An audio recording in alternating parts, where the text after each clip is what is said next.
Hello students, Sunita Sinha के इस channel में आप सभी का स्वागत है। अगर मेरे चैनल में पहली बार आए हो तो चैनल को सब्सक्राइब कर लो, साथ में बेल आइकन दबा दो ताकि मेरा वीडियो अपलोड होते तुमको तुरंत मिल जाए। स्टूडेंट्स, आज के इस वीडियो में हम विसर्ग संधि के नियम बताने जा रहे हैं। विसर्ग संधि के 9 नियम हैं। इसको भी हम व्यंजन संधि की तरह थोड़ा थोड़ा बताते चलेंगे। 9 नियम है। 9 में से ये भाग 1 है, पार्ट 1। इसमें हम 1, 2, 3 3 नियम बताएंगे। तो चले शुरू करते हैं। विसर्ग संधि के पहला नियम में पहले तो जान ले कि विसर्ग जो है ये इसका जो प्रयोग है ये कहाँ होता है। ये इसका प्रयोग संस्कृत शब्दों में होता है। जैसा कि पहले भी बता चुके हैं, मालूम होगा कि सबसे पहले संस्कृत भाषा आया है। उसके बाद उसमें कई तरह संशोधन होते होते, चूंकि संस्कृत शब्द का उच्चारण करने में मुश्किल होता था, दिक्कतें आती थी, इसलिए उसमें थोड़ा चेंजेस आता गया, सुधार होता गया। उसके बाद कई भाषाओं को पार करते हुए हिंदी भाषा का निर्माण हुआ। तो विसर्ग जो है वो संस्कृत भाषा में इसका प्रयोग होता है। संस्कृत भाषा में हिंदी ये विसर्ग का जो प्रयोग है हिंदी में संस्कृत से तत्सम शब्दों के रूप में गृहीत है, यानी इसको लिखते हैं, अपनाते हैं। अब कहोगे कि तत्सम क्या है? तत्सम वे शब्द हैं जो संस्कृत भाषा के शब्द को एज इट इज, यानी ज्यों के त्यों, संस्कृत भाषा का शब्द ज्यों के त्यों जब हिंदी भाषा में प्रयोग करते हैं तो वैसे शब्द को कहते हैं तत्सम शब्द। और ये विसर्ग भी है जो है ये तत्सम शब्द है। क्यों? क्योंकि इसका प्रयोग संस्कृत शब्द भाषा में होता है और संस्कृत भाषा के शब्द जब हम ज्यों के त्यों हिंदी भाषा में प्रयोग करते हैं तो उसे तत्सम शब्द कहते हैं। तत्सम विसर्ग जो है ये इसका जो इम्पोर्टेंस है वो विसर्ग संधि में इसका विशेष महत्व है विसर्ग का। ऐसे तो हिंदी में इसका प्रयोग उतना है नहीं, संस्कृत में ही प्रयोग है, लेकिन संधि में ही इसका विशेष महत्व है विसर्ग का, कि ये विसर्ग व्यंजन संधि से या विसर्ग स्वर वर्ण से या व्यंजन वर्ण से किस प्रकार संधि करता है, इसलिए इसका महत्व ये संधि में ही इसका विशेष महत्व है। तीसरी बात कि विसर्ग का जो उच्चारण है वो सघोष व्यंजन ह,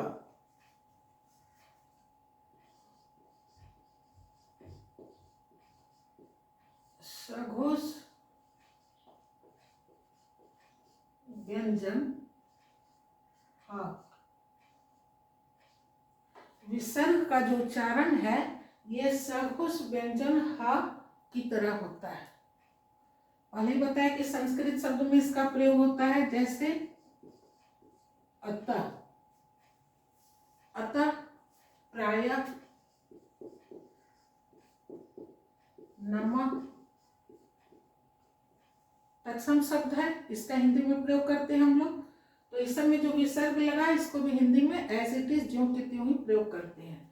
तो ये जो हम बोले कि इसका उच्चारण जो है विसर्ग का, ये विसर्ग का जो उच्चारण है ये सघोष व्यंजन ह की तरह होता है, यानी कि इसका उच्चारण हम क्या करते हैं अतः, इसका उच्चारण ह होता है। कैसा ह? सघोष व्यंजन। अब कहोगे ये सघोष क्या है?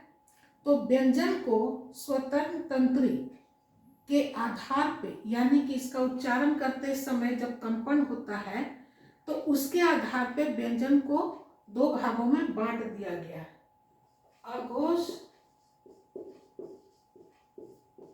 अघोष व्यंजन और दूसरा सघोष। इसको कुछ लोग सघोष को घोष भी बोलते हैं, घोष व्यंजन और अघोष व्यंजन। इसलिए अ का अर्थ होता है नहीं, यानी घोष, स हो गया साथ, घोष यानी कंपन, यानी कंपन के साथ है तो सघोष, या अगर घोष से है इसका मतलब है कि ये कंपन है, या सघोष हो गया यानी कंपन के साथ। अ का मतलब होता है नहीं, अघोष यानी वैसे व्यंजन जिसका कि उच्चारण करते समय स्वर तंत्री में कोई कंपन नहीं होता है। वैसे व्यंजन जिसके कि उच्चारण केवल श्वास से होता है और उच्चारण करते समय स्वर तंत्री में कोई कंपन नहीं होता है, कोई कंपन नहीं होता है, वैसे व्यंजन को कहते हैं अघोष व्यंजन। ये कौन कौन सा व्यंजन है? स्पर्श व्यंजन को 5 वर्गों में बांट दिया गया है। तो हर वर्ग का दूसरा और तीसरा जो है वर्ग का वर्ण, स्पर्श व्यंजन को 5 वर्ग में बांट दिया गया है और हर वर्ग का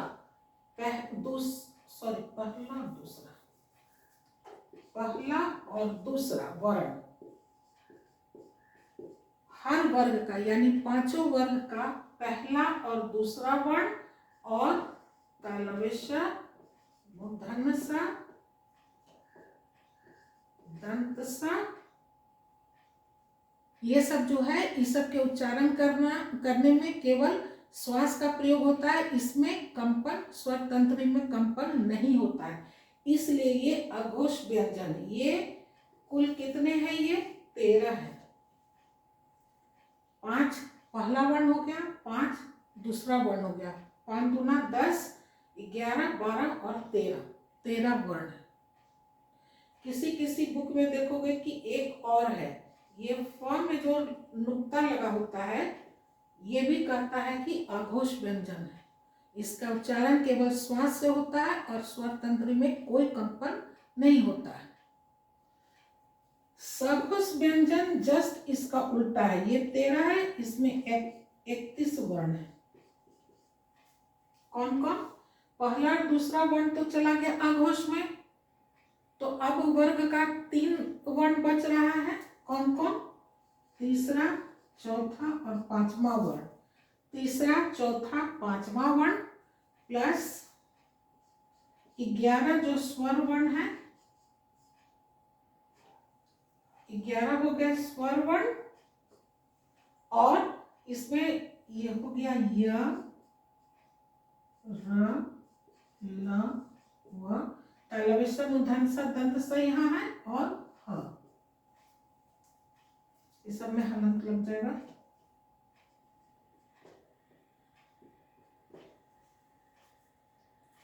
तो अघोष जो है ये 13 वर्ण है और सघोष जो है ये 31 वर्ण, एक दूसरे का उल्टा है, याद रखने में सुविधा रहेगा। 31 है, कैसे? तीसरा, चौथा और 5वां, 5 वर्ग का तीसरा, चौथा और 5वां वर्ण जो है, तो कितना हो गया? 5 3 15 प्लस 11, 15 एक 16, 26, 27, 28, 29, 30, 31, इसमें कितने वर्ण हो गए? 31 वर्ण हो गए। कौन? सघोष। प्लस इसमें कहीं कहीं बुक में देखोगे कि ज में जो नुक्ता लगा रहता है ये भी इसमें लिखा है, किसी बुक में नहीं है, किसी बुक में प्लस ये भी जोड़ दिया है। ये क्या है? नीचे में जो लगता है ये क्या है? नुक्ता इसको बोलते हैं। ये बाहर से आया हुआ वर्ण है, उर्दू फारसी से आया हुआ वर्ण है, इसको नुक्ता कहते हैं। Got it? समझ में? एक बार फिर से बता दे रहे हैं कि विसर्ग का जो प्रयोग है ये संस्कृत शब्दों में होता है। संस्कृत शब्द हिंदी में संस्कृत से तत्सम रूप में जब गृहीत यानी अपनाया जाता है तब इसका प्रयोग हिंदी में होता है, यानी यह तत्सम शब्द है। तत्सम शब्द जानते हो कि हिंदी ये संस्कृत शब्द का शब्द, संस्कृत भाषा का शब्द ज्यों के त्यों जब हिंदी में प्रयोग करते हैं, लिखते हैं, तो उसको तत्सम शब्द कहते हैं। तो ये तत्सम शब्द हो गया। इसका जो महत्व, जो इम्पोर्टेंस कहाँ है? तब हिंदी में इसका संधि में, विसर्ग का संधि में विशेष महत्व है। संधि जब होगा विसर्ग संधि में तभी इसका यहाँ इंपॉर्टेंस है।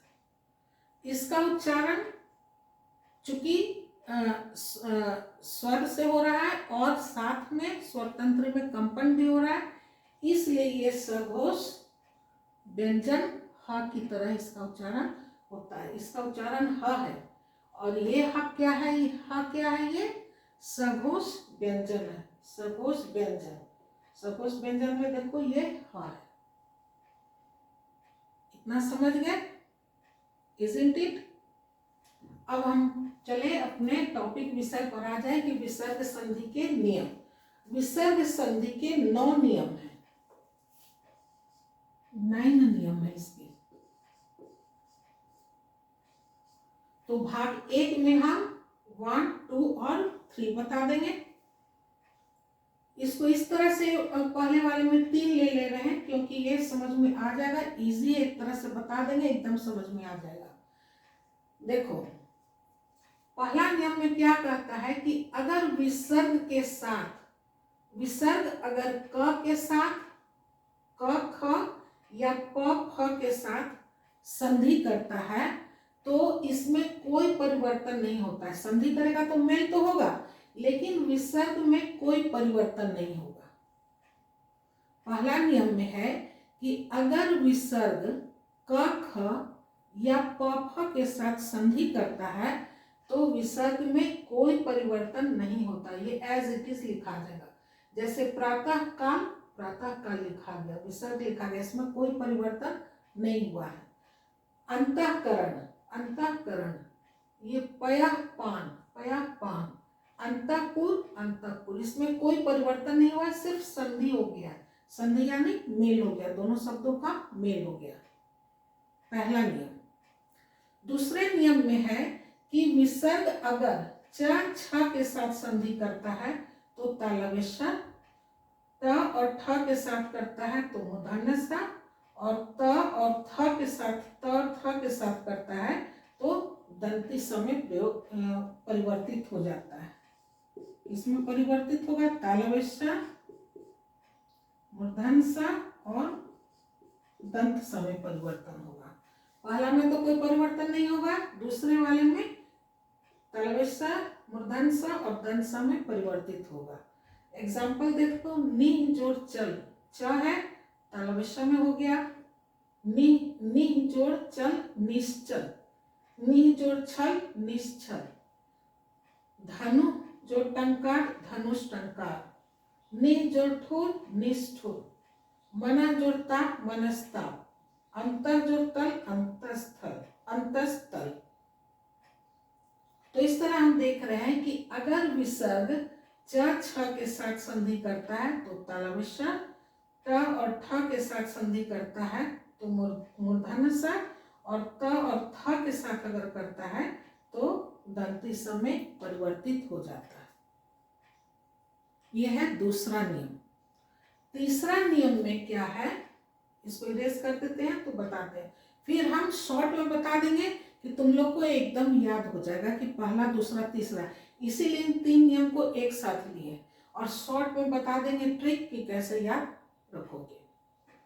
तीसरा नियम में है कि विसर्ग जब तालव्य स, मूर्धन्य स और दंत स के साथ संधि करता है तो या तो वह एज इट इज रह जाएगा विसर्ग, उसमें कोई परिवर्तन नहीं होगा, या फिर अगर जब ये परिवर्तित होगा तो जिस वर्ण के साथ परिवर्तित होगा उसी वर्ण में वो बदल जाएगा।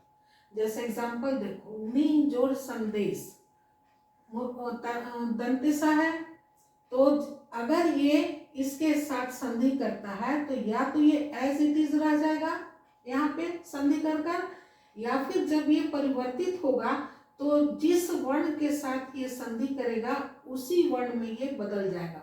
तो क्या हो जाएगा, ये इसी का आधा लिखा जाएगा, निस्संदेह। क्यों ये हलंत ये आधा लगेगा, क्योंकि अब पहले बताए हैं कि ये कैसा है विसर्ग, ये इसका उच्चारण ह होता है और ये कैसा व्यंजन है, सघोष व्यंजन है, इसलिए यहाँ पे ये आधा लिखा है, यानी हलंत लगा हुआ है। तो ये उसी तरह से देखो नि जोड़ सहार, तो जब विसर्ग स के साथ संधि करा दंत स के साथ, तो ये तो एज इट इज रह जाएगा, या फिर अगर परिवर्तित होगा तो इस तरह से लिखाएगा। चूंकि स के साथ है तो इसी वर्ण में ये परिवर्तित होगा। तो हम इस तरह से लिख सकते हैं या इस तरह से लिखते हैं, दोनों ही सही है। उसी तरह से दो जोड़ शासन, अब यहाँ जो है विसर्ग तालव्य के साथ संधि कर रहा है, तो ये तो अगर नहीं परिवर्तित होगा तो इस तरह से लिखाएगा, और अगर परिवर्तित कर कर लिखेंगे तो इसी का आधा वर्ण लिखेंगे इस तरह से हलंत लगा हुआ। दुशासन, ये हो गया विसर्ग संधि का तीसरा नियम। ये तीन नियम को हम क्यों ले रहे हैं इसमें, क्योंकि तीनों एक दूसरे से कनेक्टेड है, रिलेटेड है, रिलेट किया हुआ है तीनों, इसलिए तीनों को हम एक साथ बता दे रहे हैं। अब देखो संक्षेप में याद रखने के लिए इन तीन नियम को बता दे रहे हैं। क ख ग, छोड़ो इधर तो नहीं, इसको तो नहीं संधि करना है। क ख ग को लिखे, क ख, उसके बाद च छ, आगे का लिख दे, क ख च छ ट ठ त थ प और फ। देखो अगर पहला नियम में हम क्या बताए थे कि विसर्ग होगा, पहला शब्द का अंतिम वर्ण विसर्ग होगा, और जब वो संधि करेगा क ख के साथ या फिर प फ। स्पर्श व्यंजन को 5 वर्ग में बांटा गया है, तो पहला और लास्ट ले लोगे, याद रखने के लिए बता रहे हैं ट्रिक्स। विसर्ग संधि जब पहला और लास्ट वाला जो वर्ग का 2 वर्ण है क ख और प फ, इसके साथ जब संधि करता है तो विसर्ग में कोई परिवर्तन नहीं होता है, दोनों शब्द संधि कराकर लिखा जाता है। दूसरे नियम में हम बताए थे कि जब विसर्ग संधि करेगा, अब ये 3 बीच का बच गया है, इन तीनों के साथ दूसरे नियम में विसर्ग जो है चछा के साथ, टठा के साथ और तथा के साथ जब संधि करेगा तो चछा के साथ क्या बनाएगा, तालव्य, टठा के साथ करेगा तो मूर्धन्य स, और तथा के साथ संधि करेगा तो दंत स बनाएगा। याद रहेगा ट्रिक्स। पहले वाले में पहला और लास्ट लेंगे, दूसरे वाले नियम में बीच वाला तीनों लेंगे, और ये तीनों जो है विसर्ग अगर च के साथ संधि करता है तो तालव्य, विसर्ग अगर छ के साथ करता है तो तालव्य, विसर्ग अगर ट के साथ करता है तो मूर्धन्य स, विसर्ग अगर ठ के साथ करता है तो मूर्धन्य स, विसर्ग अगर त के साथ संधि करता है तो दंत स, विसर्ग अगर थ के साथ संधि करता है तो दंत स में परिवर्तित हो जाएगा।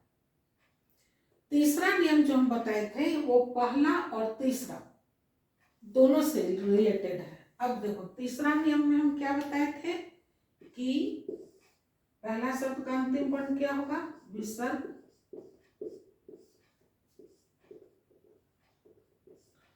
विसर्ग अगर, अब ये जो 3 है ये तीनों के साथ संधि करेगा, तालव्य स, मूर्धन्य स और दंत स। पहला जो किया, पहले वाले में फर्स्ट और सेकेंड लास्ट वर्ग, फर्स्ट वर्ग और लास्ट वर्ग इन दोनों के साथ संधि किया था, और संधि करने से उसमें कोई परिवर्तन नहीं हुआ था, एज इट इज था। सेकेंड में ये जो बीच का 3 वर्ग है इन तीनों वर्ग के साथ संधि करेगा, दूसरे वर्ग के साथ जब करेगा तो तालव्य स, तीसरे के साथ करेगा तो मूर्धन्य स, और चौथे वर्ग के साथ करेगा तो दंत स में परिवर्तित होगा। तीसरे नियम में विसर्ग अब इन तीनों के साथ जब संधि करेगा तब क्या होगा, कि या तो ये परिवर्तित, ये विसर्ग जो है परिवर्तित नहीं होगा पहले नियम की तरह। विसर्ग जब तालव्य श के साथ करेगा या मूर्धन्य स या दंत स, इन तीनों के साथ जब संधि करेगा तो पहले की तरह या तो ये परिवर्तित नहीं होगा, ऐसे चीज लिखा जाएगा, या फिर जब परिवर्तित होगा तो ये अपने ही समान वाले में, अपने ही समान वाले में वर्ग में ये परिवर्तित हो जाएगा।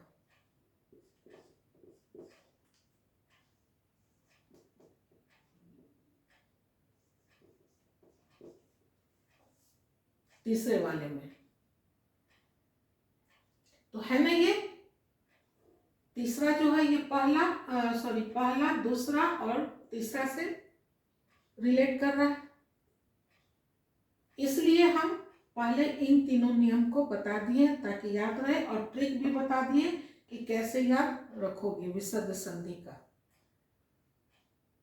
अगर विसर्ग संधि तालव्य श के साथ कर रहा है तो या तो संधि कर इसमें कोई परिवर्तन नहीं आएगा पहले नियम की तरह, और अगर ये संधि करता है तो अपने ही समान वाले वर्ग में ये परिवर्तित होगा।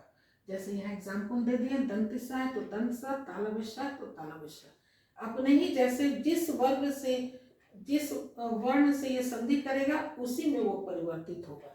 और हम दोनों में से कोई एक लिख देंगे, दोनों ही सही है, या तो परिवर्तित नहीं करे दोनों को मिलाकर लिख दे तो भी सही है, और अगर परिवर्तित कर दिखाएंगे तो उसी वर्ण में उसको परिवर्तित कर देंगे, या फिर अगर दोनों दिखा देंगे कि आइदर और ये दोनों, ये चाहिए, तो वो भी सही है। तो इस तरह से ये विसर्ग संधि का 3 नियम आज हो गया। पार्ट 2 में हम 4 और 5 बताएंगे, वो भी इसलिए बताएंगे कि दोनों एक समान जैसा है, इसलिए 2 को एक साथ लेकर चलेंगे। आज के वीडियो में बस इतना ही। अगर मेरा वीडियो समझ में आता हो, पसंद आता हो तो लाइक करो, शेयर करो, और अब तक मेरे चैनल्स को सब्सक्राइब नहीं किए हो तो चैनल को सब्सक्राइब कर दो। मेरा वीडियो देखने के लिए आप सभी का बहुत बहुत धन्यवाद। नए वीडियो में नए टॉपिक के साथ मिलेंगे, तब तक के लिए bye bye and take care.